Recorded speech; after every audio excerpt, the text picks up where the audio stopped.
Living through the COVID pandemic aged your brain by about 5.5 extra months. This, according to new research. That's a pretty scary headline. But what does brain age even mean? How do you measure it? And what risks does a 5.5-month older brain have to face? We're going to use what's left of our brains to dig through the data this week. Stay tuned.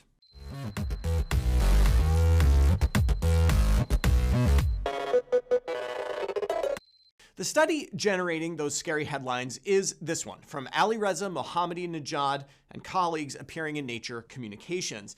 But before we get into it, a reminder that SARS-CoV-2, the virus that caused the COVID-19 pandemic, is a weird one, especially when it comes to the brain. It was pretty early in the pandemic when we realized that one of the rather unique symptoms that came with COVID infection, differentiating it from the common cold and flu infections and the like, was anosmia, the loss of smell. It turned out this was due to infection of some epithelial cells in the nose with inflammation impacting the olfactory bulb of the brain.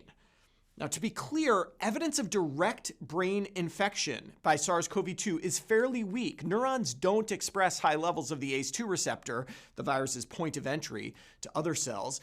And while some autopsy studies have found viral genetic material in the brain, it's been quite difficult to find live virus in brain cells. But secondary effects of the virus, inflammation and microclotting, do affect the brain, and multiple studies have suggested that infection can worsen certain cognitive outcomes. There was more to the pandemic than just the virus, though. There was social isolation, higher levels of stress, loss of work, and other cognitively stimulating activities. In other words, there were lots of reasons for people's brains to get a little worse during those few years.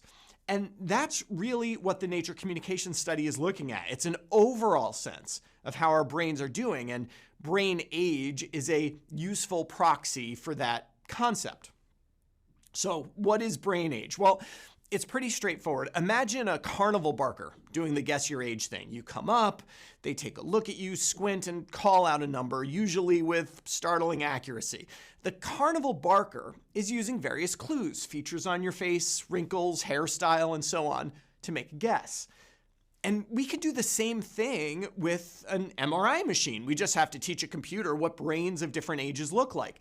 That's what researchers did here. Using the huge UK Biobank cohort, they took brain scans of more than 15,000 healthy people of various ages and trained a machine learning model to predict ages based just on the images.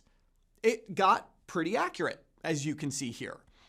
Of course, it's not perfect, nor would we expect it to be. Some people's brains look younger than their stated age. Call it the Paul Rudd effect.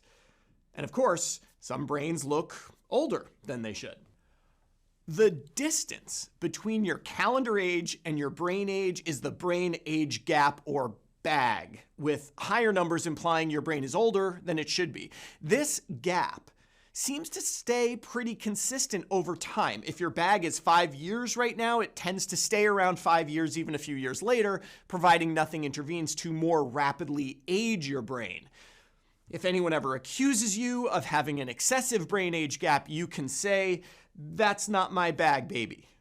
And that ends the 90s references for this week. Okay. It's repeated brain scans that make this study interesting. The researchers identified about 1,000 participants who had multiple brain scans, on average about 2 years apart. For 432 of those folks, the pandemic happened in between the two scans. So now we can look at how much their brains aged in that time frame and compare that aging to a group who was not exposed to the pandemic yet.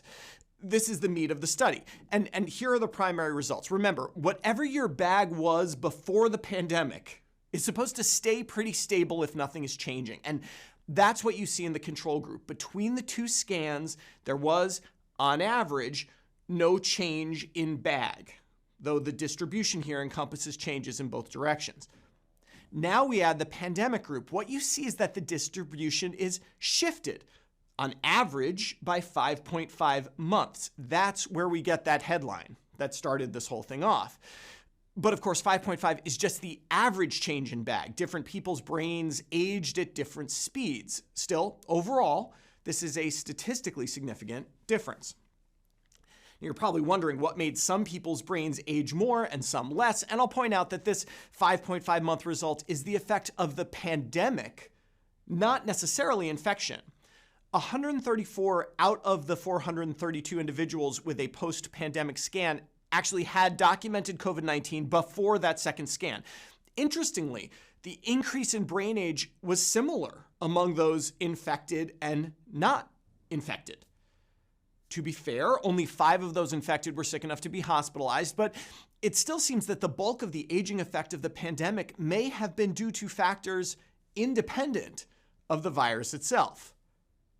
Some factors made that pandemic effect worse. The brains of older people and men seemed to age more during the pandemic than those of younger people and women. Poor socioeconomic status and lower education also led to more pandemic brain aging. Still, it's not how you look, it's how you feel. Do older-looking brains on brain scans function worse? The study doesn't offer much support for this. Cognitive testing found no compelling relationship between changes in brain age and changes in various tests of cognitive ability across the entire cohort. There did seem to be some relationship among those infected with COVID-19. They did worse on cognitive tests if their brains had aged more than expected, but I'm often wary of signals like this that appear in a very particular subgroup. Leaving the realm of data and stepping squarely into the land of speculation, I think what we are likely seeing here is that the pandemic was a population-wide neurologic stressor. The isolation, the anxiety, the lack of cognitive stimulation led our brains to atrophy a bit. It does not seem that this is a direct result of viral infection, though again, we don't have data on people with more severe COVID-19. The big question is, what happens next? Now that we are reintegrated with society, back at work, using our brains a bit more, will they grow younger again? It remains to be seen, but if the pandemic-induced gray in my hair is any indicator, there may be no going back. For Medscape, I'm Perry Wilson.